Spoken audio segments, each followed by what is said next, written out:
Assalamualaikum warahmatullahi wabarakatuh. Perkenalkan, nama saya Alia Syari. Saya merupakan mahasiswa dari jurusan Ilmu Ekonomi, Fakultas Ekonomi Universitas Negeri Padang. Video ini merupakan lanjutan pembahasan materi dari perkuliahan mata kuliah pengantar Ekonomi Pembangunan dengan dosen pembimbing Bapak Dr. Alphon Satrianto, SEME. Pada video kali ini, saya akan membahas tentang dua teori pembangunan ekonomi. Yang pertama, teori Malthus mengenai pembangunan ekonomi, dan yang kedua, teori Mill mengenai pembangunan ekonomi. Yang pertama, saya akan membahas tentang teori Malthus mengenai pembangunan ekonomi. Thomas Robert Malthus, nama yang selalu dikaitkan dengan teori terkenal kependudukan, sangat memperhatikan teori pertumbuhan yang jelas dan sistematis, ketimbang berbagai teori ekonomi yang ada pada zamannya. Gagasan tentang pembangunan ekonomi yang terdapat pada buku 2 berjudul The Progress of Wealth dari bukunya Principles of Political Economy yang diterbitkan pada tahun 1820. Berikut adalah teori-teori pembangunan ekonomi menurut Malthus. Yang pertama yaitu konsep pembangunan. Malthus tidak menganggap proses pembangunan terjadi dengan sendirinya. Malahan, proses pembangunan ekonomi memerlukan berbagai usaha yang konsisten di pihak rakyat. Dia tidak memberikan gambaran adanya gerakan menuju keadaan stasioner, tetapi menekankan bahwa perekonomian mengalami kemerosotan beberapa kali sebelum mencapai tingkat tertinggi dari pembangunan. Teori Malthus yang kedua yaitu pertumbuhan penduduk dan pembangunan ekonomi. Menurut Malthus, pertumbuhan penduduk saja tidak cukup untuk berlangsungnya pembangunan ekonomi. Malahan pertumbuhan penduduk adalah akibat dari proses pembangunan, sebagaimana yang ditulis oleh Malthus. Pertambahan penduduk tidak bisa terjadi tanpa peningkatan kesejahteraan yang sebanding. Jika tingkat akumulasi modal meningkat, permintaan atas tenaga kerja juga akan meningkat. Teori Malthus yang ketiga yaitu peranan produksi dan distribusi. Malthus menganggap produksi dan distribusi sebagai dua unsur utama kesejahteraan jika keduanya dikombinasikan pada proporsi yang benar. Ia akan dapat meningkatkan kesejahteraan suatu negara dalam waktu yang singkat. Teori Malthus yang keempat yaitu proses akumulasi modal. Dari semua faktor yang telah saya sebutkan tadi, akumulasi modal merupakan faktor yang paling penting dalam pembangunan ekonomi.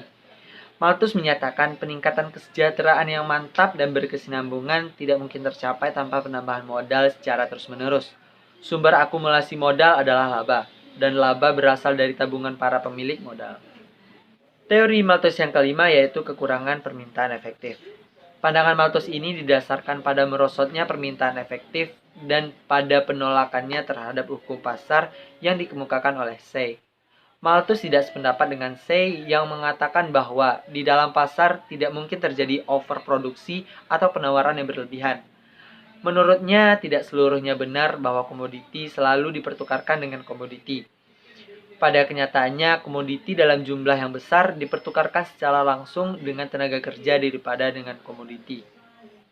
Teori Malthus yang keenam yaitu stagnasi ekonomi. Malthus yakin penawaran buruh dalam jangka pendek sangat tidak elastis. Dia mengatakan karena sifat dasar penduduk. Kebutuhan tambahan pekerja untuk memenuhi permintaan tertentu tidak dengan segera tersedia di pasar sampai selang waktu 16 atau 18 tahun. Tetapi persediaan modal dapat ditingkatkan lebih cepat dibanding pertumbuhan penduduk. Langkah-langkah untuk meningkatkan pembangunan ekonomi menurut Malthus. Yang pertama yaitu pertumbuhan berimbang. Di dalam sistem Malthus, perekonomian dibagi menjadi dua sektor yaitu pertanian dan sektor industri. Kemajuan teknologi pada kedua sektor itulah yang dapat membawa kepada pembangunan ekonomi. Yang kedua, meningkatkan permintaan efektif. Akan tetapi, kemajuan teknologi saja tidak dapat mendorong pembangunan ekonomi kecuali kalau permintaan efektif meningkat. Malthus menyarankan sejumlah langkah untuk meningkatkan permintaan efektif. Yang pertama, dengan pendistribusian kesejahteraan dan pemilikan tanah secara lebih adil. Dan yang kedua, permintaan efektif dapat ditingkatkan dengan memperluas perdagangan internal dan eksternal. Dan yang ketiga, Malthus menyarankan agar mempertahankan konsumen tidak produktif untuk meningkatkan permintaan efektif. Di samping itu semua, teori Malthus mempunyai kelemahan tertentu. Yang pertama, stagnasi seluler tidak melekat pada akumulasi modal. Yang kedua, pandangan negatif terhadap akumulasi modal. Yang ketiga, komoditas tidak dapat ditukarkan langsung dengan komoditi. Yang keempat, konsumen tidak produktif memperlambat kemajuan. Yang kelima, dasar tabungan berisi 1. Penerapan teori Malthus pada negara terbelakang. Malthus adalah seorang penulis di bidang pembangunan ekonomi yang menulis dalam bukunya Principle of Political Economy mengenai kemiskinan dan keterbelakangan negara terbelakang pada waktu itu.